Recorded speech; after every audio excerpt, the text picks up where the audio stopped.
আলামিন এমন একটা মর্যাদা দান করছিলেন যে হযরতে দাউদ আলাইহিস সালাম আস্ত একটা লোহা যদি হাতের মুঠে নিয়ে চাপ দিত, লোহা গলে হাত থেকে বের হয়ে যেত। বলেন সুবহানাল্লাহ। কিন্তু মুসলমান হযরতে দাউদ আলাইহিস সালাতু ওয়াস সালাম পৃথিবী থেকে বিদায় নিয়ে চলে গেছেন।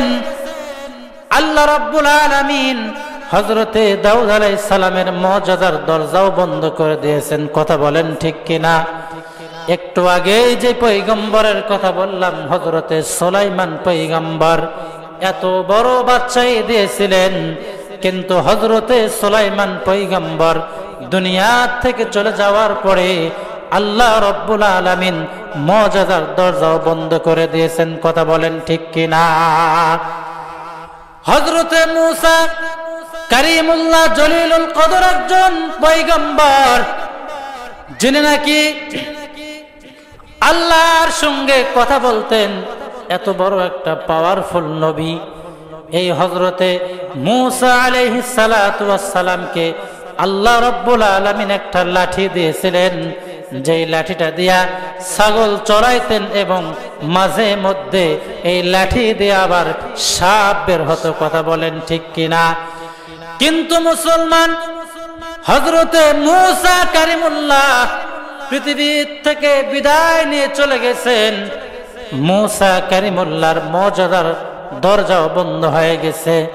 কিন্তু মুসলমান আমার আপনার নবী জলিলুল কদর পয়গম্বর মুহাম্মদ আরবি সাল্লাল্লাহু আলাইহি ওয়াসাল্লামকে আল্লাহ রাব্বুল আলামিন এমন একটা কিতাব দিয়েছিলেন যে আল্লাহর পয়গম্বর দুনিয়া থেকে বিদায় নিয়ে চলে গেছে, কিন্তু এখন পর্যন্ত এই কিতাব, এই কালামুল্লাহটা এই পৃথিবীর জামানায় বিদ্যমান। কথা বলেন ঠিক কিনা? এই কিতাবটার নাম কি? বলেন বলেন, কিতাবটার নাম কি? কালামুল্লাহ, আল কোরআন। আল কোরআন। আল্লাহ রাব্বুল আলামিন বলেন, যালিকাল কিতাবু লা রাইবা ফীহ, এই কিতাবের মধ্যে কোনো প্রকারের সন্দেহ নাই, কোনো প্রকারের সন্দেহ নাই। তারপরে আল্লাহ রাব্বুল আলামিন বলেন, হুদাল লিল মুত্তাকিন, এটা হলো মুত্তাকিদের জন্য হেদায়েতের পথ। কথা বলেন ঠিক কিনা? আমার পয়গম্বর জনাবে মুহাম্মদুর রাসূলুল্লাহ সাল্লাল্লাহু আলাইহি ওয়াসাল্লাম যখন নাকি পৃথিবীতে জন্মগ্রহণ করবেন, মুসলমান এখন পর্যন্ত জন্মগ্রহণ করেন নাই। আম্মা জান হযরতে মা আমিনার গর্ভে মুফাসসিরিনে কেরামরা বলেন, মদিনার মেয়েরা বলা বলি করে, আপনার আমার পয়গম্বর সাইয়্যিদুল মুরসালিন খাতামুন নবিয়্যিন আম্মা জান হযরতে মা আমিনার গর্ভে পেটে পানি নেওয়ার জন্য কূপে চলে গেছে।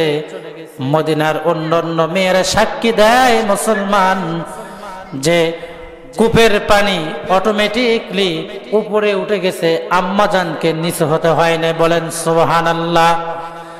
আমার পয়গম্বর এখন পর্যন্ত দুনিয়াতে আসে নাই মুসলমান। মায়ের গর্ভে মদিনার মানুষেরা সাক্ষী দেয়। মুফাসসিরিনে কেরামরা বলেন, আম্মা জান হযরতে মা আমিনা যেই পথ দিয়ে যায়, আল্লাহ রাব্বুল আলামিন অনেকগুলো একতরফা মেঘরাশি আম্মা জানের মাথার উপরে ছায়া দিয়ে দেয়। বলেন সুবহানাল্লাহ। এজন্য মুসলমান বলতে চাই, আল্লাহ রাব্বুল আলামিন আমার নবীর ব্যাপারে, চরিত্রের ব্যাপারে আল্লাহ রাব্বুল আলামিন নিজেই সার্টিফিকেট দিয়ে দিয়েছেন। আল্লাহ বলেন, ওয়া ইন্নাকা লাআলা খুলুকিন আযীম, আমার পয়গম্বর হলেন সবচাইতে উত্তম চরিত্রের পয়গম্বর। সুবহানাল্লাহ।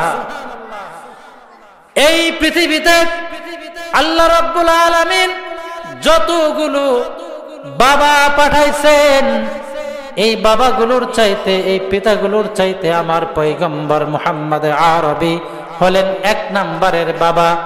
আল্লাহ রাব্বুল আলামিন যতগুলো ভাই এই পৃথিবীতে আছে এদের চাইতে 1 নম্বর ভাই হলেন আমার পয়গম্বর মুহাম্মদুর রাসূলুল্লাহ সাল্লাল্লাহু আলাইহি ওয়াসাল্লাম। মুসলমান, আমার পয়গম্বর তো পয়গম্বর, অন্য অন্য নবীদেরও পয়গম্বর। চিল্লায় বলেন আল্লাহু আকবার। সেই মহানবীজি হযরতে মুহাম্মদুর রাসূলুল্লাহ সাল্লাল্লাহু আলাইহি ওয়াসাল্লাম যখন নাকি আস্তে আস্তে বড় হওয়া শুরু করলেন, মদিনার কাফের বেঈমান মুশরিকেরা যারা ছিল এই মুহাম্মদুর রাসূলুল্লাহ সাল্লাল্লাহু আলাইহি ওয়াসাল্লামকে আলামিন নামে উপাধি দিয়েছিলেন। কিন্তু যখন নাকি আমার পয়গম্বর মুহাম্মদুর রাসূলুল্লাহ সাল্লাল্লাহু আলাইহি ওয়াসাল্লাম বলেন, আমি তোমাদের পথ প্রদর্শক, আল্লাহ রাব্বুল আলামিন আমাকে পাঠাইছেন, তোমরা যে দেব দেবীর পূজা করো, এই দেব দেবীর পূজা বাদ দিয়া, এই দেব দেবীর পূজা বাদ দিয়া এক আল্লাহর গোলামি আর দাসত্ব করো। যখন নাকি পয়গম্বরে আরবি এই দাওয়াত দিতে শুরু করলেন, সর্বপ্রথম পয়গম্বরের শত্রু হলেন তার নিজের শরীকের লোক। কার লোক? যখন পয়গম্বর দাওয়াত দেওয়া শুরু করলেন, সর্বপ্রথম যারা আমার নবীকে আলামিন উপাধি দিয়েছিলেন এরাই 1 নম্বরের শত্রু। অপরাধ কোরআনের কথা বলতেছে। এই আবু জেহেল, উতবা, সাইবা যারা ছিল মুসলমান, তারা বলা বলি শুরু করলো আব্দুল্লাহর ছেলে মুহাম্মদ পাগল হয়ে গেছে। নাউজুবিল্লাহ, জোরে বলেন নাউজুবিল্লাহ। তারা বলা বলি শুরু করলো আব্দুল্লাহর ছেলে মুহাম্মদ বড় বেয়াদব হয়ে গেছে, সে বাপ দাদার ধর্মকে বাদ দিয়া নতুন এক ধর্মের দাওয়াত দিচ্ছে। এই কথাগুলো যখন মদিনার অলিতে গলিতে যখন ছড়ায় গেল মুসলমান, সর্বপ্রথম হযরতে আবু বকর সিদ্দিক রাদিয়াল্লাহু তাআলা আনহু এখন পর্যন্ত মুসলমান হন নাই। আবু বকর সিদ্দিক রাদিয়াল্লাহু তাআলা আনহু বলেন, ওগো আবুল কাসিম, আপনি নাকি নতুন ধর্মের নাকি দাওয়াত দিচ্ছেন। আল্লাহর পয়গম্বর আবু বকর সিদ্দিককে ডাক দিয়ে বলে, আবু বকর, আমি যেই ধর্মের দাওয়াত দিচ্ছি, যেই কিতাবের দাওয়াত দিচ্ছি, এতদিন মদিনার অলিতে গলিতে সবাইকে দাওয়াত দিচ্ছি, কিন্তু এই মুহূর্তে আমি তোমাকেও দাওয়াত দিলাম, দেবদেবীর পূজার থেকে সরে আসো, দেবদেবীর পূজা করো না, এক আল্লাহর প্রতি ঈমান আনো, তোমাকেও দাওয়াত দিলাম।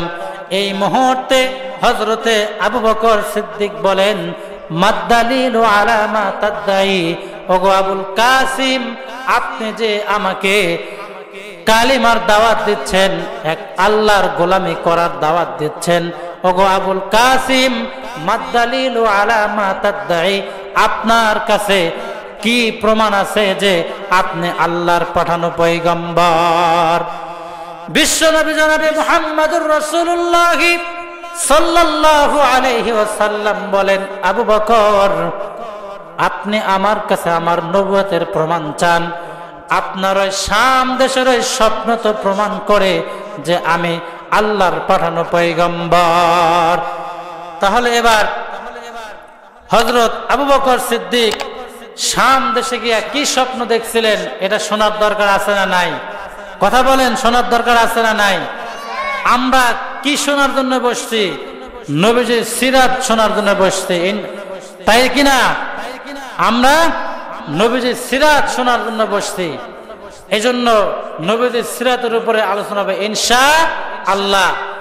এই আবু বকর সিদ্দিক রাদিয়াল্লাহু তাআলা আনহু, এ মুসলমান, যখন থেকে কালেমা পড়ে ইসলাম গ্রহণ করছেন, তখন থেকেই এই আবু বকর সিদ্দিক রাদিয়াল্লাহু তাআলা আনহু ইসলামের জন্য এতটাই নিবেদিত প্রাণ, জান এবং মাল দিয়া আল্লাহর পয়গম্বরকে সহযোগিতা করছেন। বলেন আল্লাহু আকবার। কেমন ভাবে কেমন ভাবে আবু বকর সিদ্দিক আল্লাহর নবীকে সাহায্য করছেন। পয়গম্বর সহ আবু বকর এই দুইজন এক আল্লাহর প্রতি দাওয়াত দিচ্ছেন, তায়েফবাসীদেরকে কালেমার দাওয়াত দিচ্ছেন। এই দাওয়াত দিতে গিয়া আল্লাহর পয়গম্বর এক জায়গায় দাওয়াত দেন, আর এই আবু বকর সিদ্দিক উনিও এক জায়গায় দাওয়াত দেন। পয়গম্বরের সিরাতের উপরে দাওয়াত দিচ্ছেন, এক কালিমার উপরে, এক আল্লাহর উপরে ঈমান আর এই দাওয়াত দেয় মুসলমান।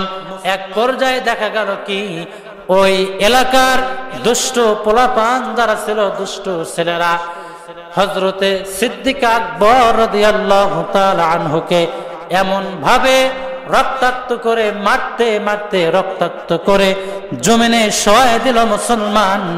শুধুমাত্র কেবলমাত্র জমিনে শোয়ায় দেয়, ক্ষান্ত হয় নাই। দূর থেকে এক জালেম তার পা থেকে বড় বড় ওজনওয়ালা জুতাগুলো খুলে হযরতে সিদ্দিক আকবরের মুখ আর নাকে মারতে মারতে আবু বকর সিদ্দিকের নাকটা আর মুখটা মুসলমান থাতলায় দিল। অপরাধ শুধু একটাই, এক আল্লাহর প্রতি ঈমান আনো, কালিমা পড়ে মুসলমান হও। এই অপরাধ শুধু একটাই, মুসলমান। মারতে মারতে আবু বকর সিদ্দিককে জমিনের মধ্যে শোয়ায় দিল মুসলমান। এই আবু বকর সিদ্দিককে যখন জমিনের মধ্যে শোয়ায় দেওয়া হলো, এই আবু বকর সিদ্দিকের গোত্রের লোকেরা তারা আসলো। আসার পরে আবু বকরের কন্ডিশন দেখার পরে দেখে যে কোনোভাবেই আবু বকরকে নেওয়া সম্ভব না। তারা চারদিকে পরামর্শ করলো কেমনে নেওয়া যায়। তারা চিন্তা ভাবনা করে একটা পরামর্শ করলো, করার পরে একটা কাপড় বিছায় দিয়া এই আবু বকর সিদ্দিককে, বেহুশ আবু বকরকে এই কাপড়ের উপরে উঠায়া চারদিকে চারজন ধইরা এই সিদ্দিক আকবরকে তার মায়ের কাছে, আম্মা জানের কাছে নেওয়া হলে হযরতে সিদ্দিক আকবরের মা এখন পর্যন্ত কালিমা গ্রহণ করেন নাই, মুসলমান হয় নাই। ওই লোকগুলো বলে উম্মুল মুমিনিন নাও, এই যে তোমার সন্তান বড় বেয়াদব হয়ে গেছে, বলেন নাউজুবিল্লাহ। যেই মুহাম্মদের কারণে তোমার ছেলে রাস্তায় রক্তাক্ত হয়ে জমিনে শুয়ে পড়েছিল, কই সেই মুহাম্মদের খবর তো নাই। তারা তো জানে না যে পয়গম্বর, সেই দিন পয়গম্বরকেও আঘাত করা হয়েছিল। অপরাধ কি? এক আল্লাহর প্রতি ঈমান আনো। আচ্ছা বলেন তো দেখি, সাহাবায়ে কেরাম ওনারা যেইভাবে নবীজিকে মুহাব্বত করছেন আর ভালোবাসছেন, ওনাদের মতো আমাদের কি কখনোই সম্ভব? নবীকে মুহাব্বত করা, ভালোবাসা কখনোই সম্ভব হবে আমাদের? কখনোই সম্ভব না। মুসলমান কয়জনের কথা বলি, কয়জনের কথা বলি মুসলমান? এক একজন সাহাবী নবীর জন্য নিবেদিত প্রাণ ছিল। আল্লাহর পয়গম্বর যখন হিজরতে যাবেন এর 6 মাস পূর্বে হযরতে আবু বকর সিদ্দিককে বলছিলেন, আবু বকর আপনি কিন্তু আমার হিজরতের সঙ্গী। 6 মাস পূর্বে বলছেন, এই 6 মাসের ভিতরে আবু বকরের সঙ্গে আর ওই বিষয় আর কোনো আলাপ নাই। 6 মাস পরে আকস্মিক নির্দেশ যখন চলে আসলো, পয়গম্বর আরবি মুহাম্মদুর রাসূলুল্লাহ সাল্লাল্লাহু আলাইহি ওয়াসাল্লাম ঘর থেকে বের হবেন, তখন দেখেন কাফের বেঈমান মুশরিকেরা পয়গম্বরের বাড়ির কাছে ঘোরাঘুরি করতেছে। পয়গম্বর তো চিন্তায় পড়ে গেলেন, টেনশনে পড়ে গেলেন। আল্লাহ রাব্বুল আলামিন বলেন, হাবিব চিন্তার কোনো কারণ নাই, টেনশনের কোনো কারণ নাই। এক মুষ্টি বালি নেন, সূরা ইয়াসিন থেকে একটা আয়াত পড়েন, বালিতে ফু দেন আর বালিটা ছড়ায় দেন। আমি এদের সকলের চোখে আর মুখে, চোখে আর নাকে আমি পৌঁছায় দিব। আল্লাহর পয়গম্বর সূরাতুল ইয়াসিন থেকে একখানা আয়াত পড়ে বালুটা ছড়ায় দিলেন। তারা এরকম চোখ ডলাডলি করতেছেন। মুহাম্মদুর রাসূলুল্লাহ এদের পাশ দিয়ে যায়, এরা খবর রাখে না, বুঝতেই পারে নাই যে এই পথ দিয়ে মুহাম্মদ রাসূলুল্লাহ সাল্লাল্লাহু আলাইহি সাল্লাম গেলেন, ওরা বুঝতেই পারে নাই। চলে গেলেন সিদ্দিক আকবরের বাসায়। যাওয়ার পরে মুসলমান গভীরভাবে এই ঘটনাটা আমাদের শোনা দরকার। কারণ হলো আজকে অনেকে আমরা বিশ্ব আশেকে রসুল দাবি করি, আসলে কারা বিশ্ব আশেকে রসুল এই জিনিসগুলো আমাদের জাস্টিফাই করা দরকার আছে না নাই? বলেন আছে না নাই? হযরত সিদ্দিক আকবর রাদিয়াল্লাহু তাআলা আনহুর দরজায় গিয়া পয়গম্বর আরবি একটা মাত্র ডাক দিলেন, আবু বকর। সঙ্গে সঙ্গে প্রস্তুত আবু বকর মাথায় গাড্ডি নিয়া দরজা খুলে দিয়া বলে, লাব্বাইক ইয়া রাসূলুল্লাহ, আপনার আবু বকর রেডি, আপনার চিন্তার কোনো কারণ নাই। বিশ্ব নবীজি ডাক দিয়ে বলেন, আবু বকর আপনি কি ঘুমান না? এত রাত্রে আপনাকে একটা মাত্র ডাক দিলাম আর সঙ্গে সঙ্গে আপনি দরজা খুলে দিলেন। সিদ্দিক আকবর বলেন, ওগো বিশ্ব নবী, ওগো পয়গম্বর, আপনি 6 মাস পূর্বে আমাকে বলছিলেন আপনি আমাকে হিজরতের সঙ্গী বানাবেন। আমি কেমনে ঘুমায় থাকি? আমি যদি ঘুমায় থাকি আর আপনি এসে আমাকে ডাক দিয়ে যদি আপনি আমাকে প্রস্তুত না পান, আপনার কষ্ট হবে। আর এই ব্যাপারে যদি আল্লাহ রাব্বুল আলামিন আমাকে ধরে, আল্লাহর আদালতে এর হিসাব দেওয়ার মতো আমার কোনো ক্ষমতা নাই।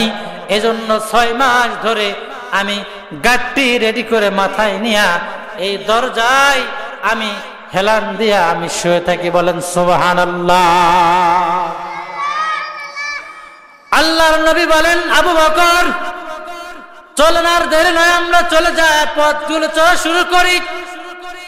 সিদ্দিক আকবর বলেন, ওগো বিশ্ব নবীজি, আপনি আসবেন, আমাকে হিজরতের সঙ্গী করবেন, এটা আমার মেয়ে শুনছে।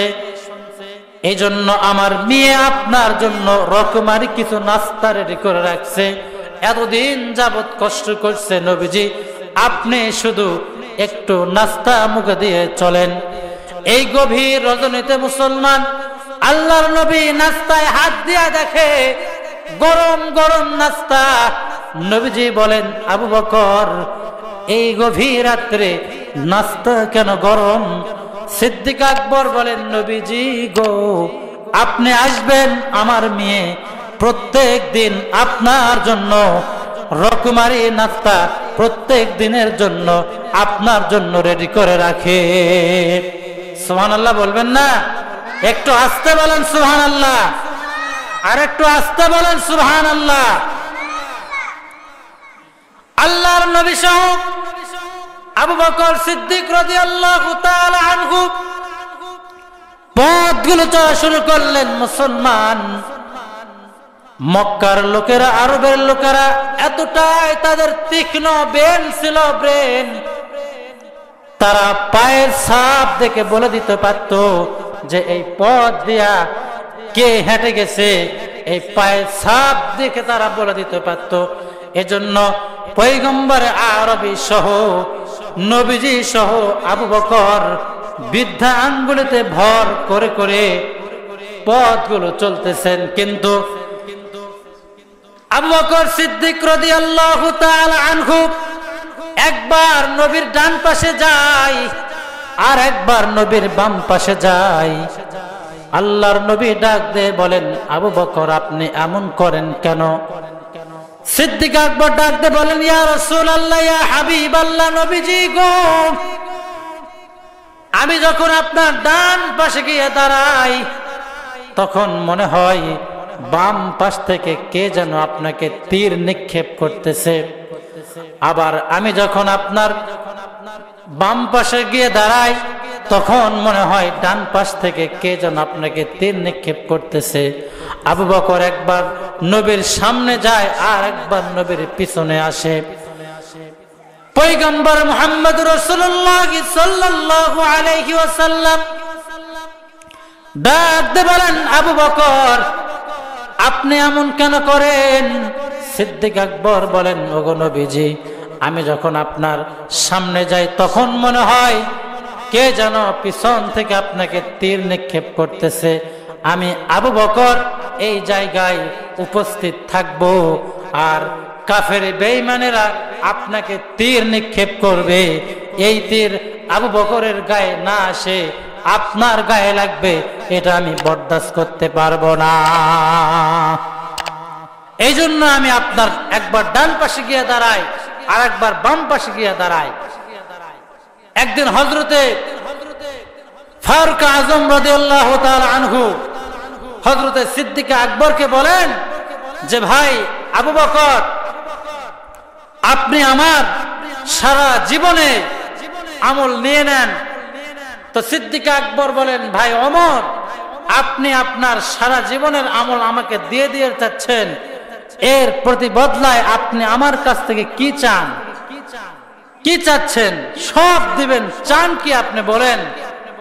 হযরত ওমর বলেন যে, ভাই আবু বকর, আপনি আমার সারা জীবনের সব আমল নিয়ে নেন, এর প্রতি বদলায় আপনি আমাকে ওই 3 দিনের আমল আমাকে দেন, আর এর বিনিময়ে আমি ওমরের সারা জীবনের আমল আপনি নিয়ে নেন।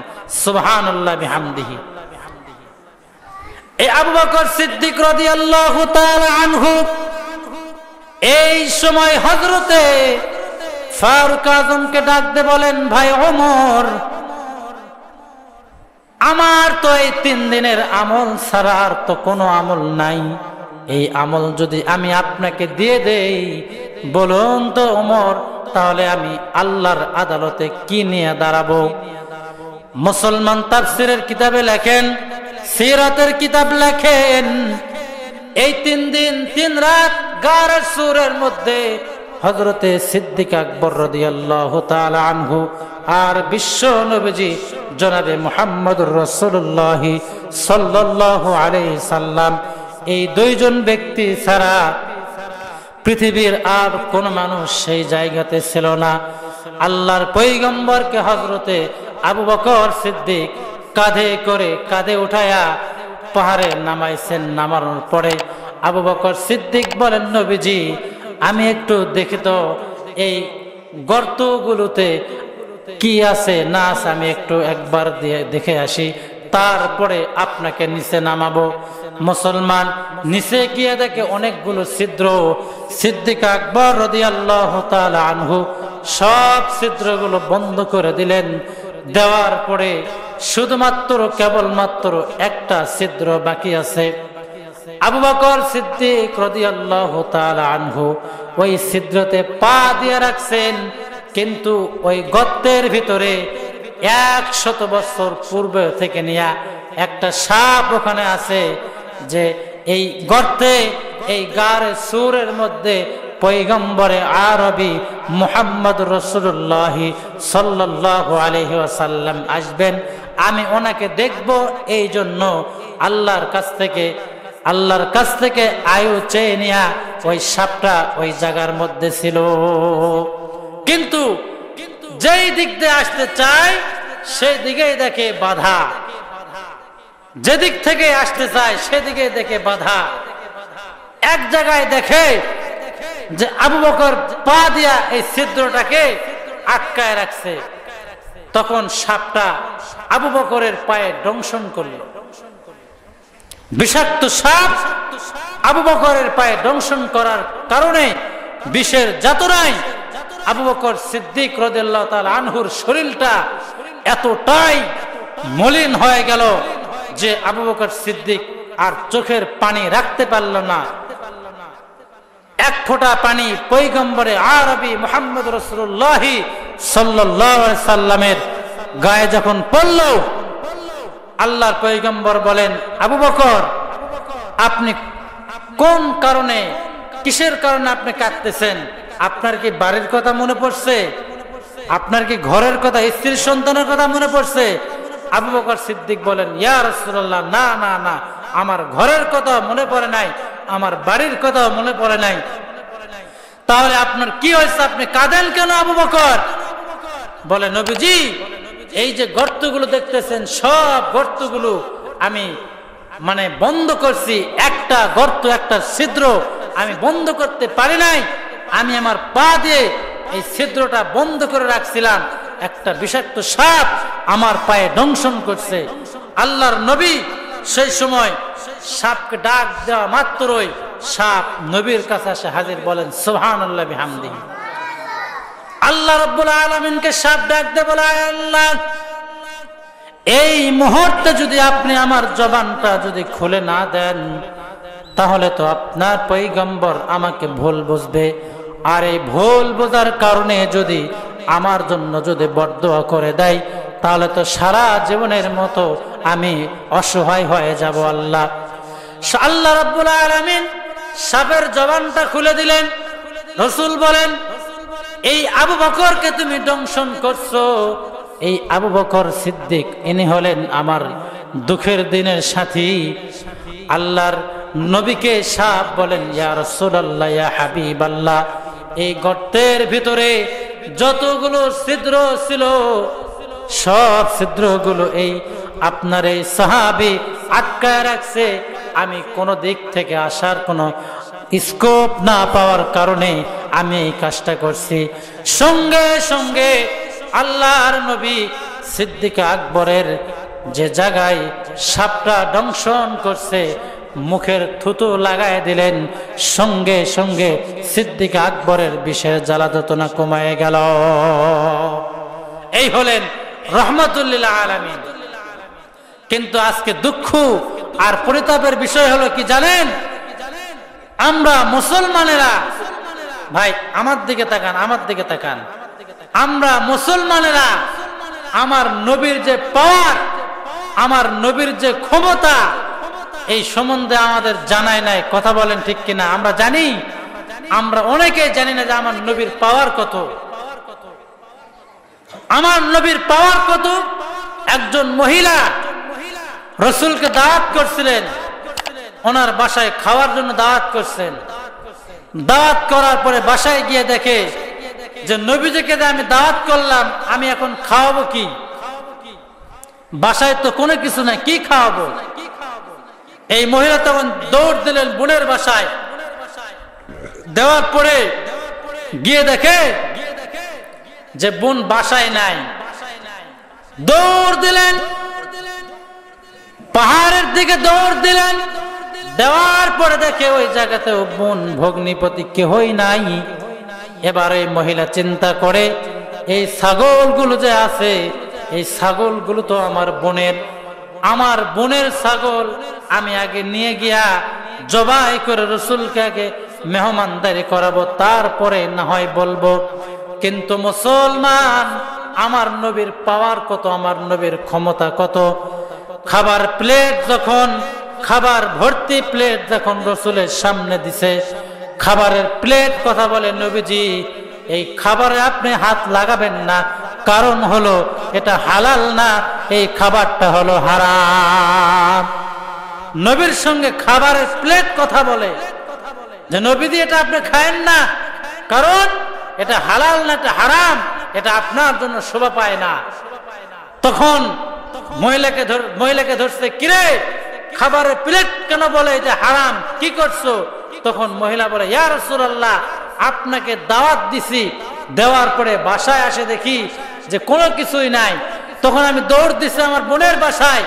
যাওয়ার পরে দেখি আমার বোন ভগ্নিপতি তারা বাসায় নাই, একটা ছাগল ধরে আনছি। এই যে খাওয়ার পরে বলবো, এই যে বলি নাই, এই জন্য এই কারণেই মনে হয় খাবার প্লেট আপনার সঙ্গে কথা বলে। আর আমরা যখন বাজারে যাই, আমাদের অবস্থাটা কি একটু বলি। যখন আমরা বাজারে যাই, কোন দোকানের সামনে হয়তো দাঁড়াইছি, দাম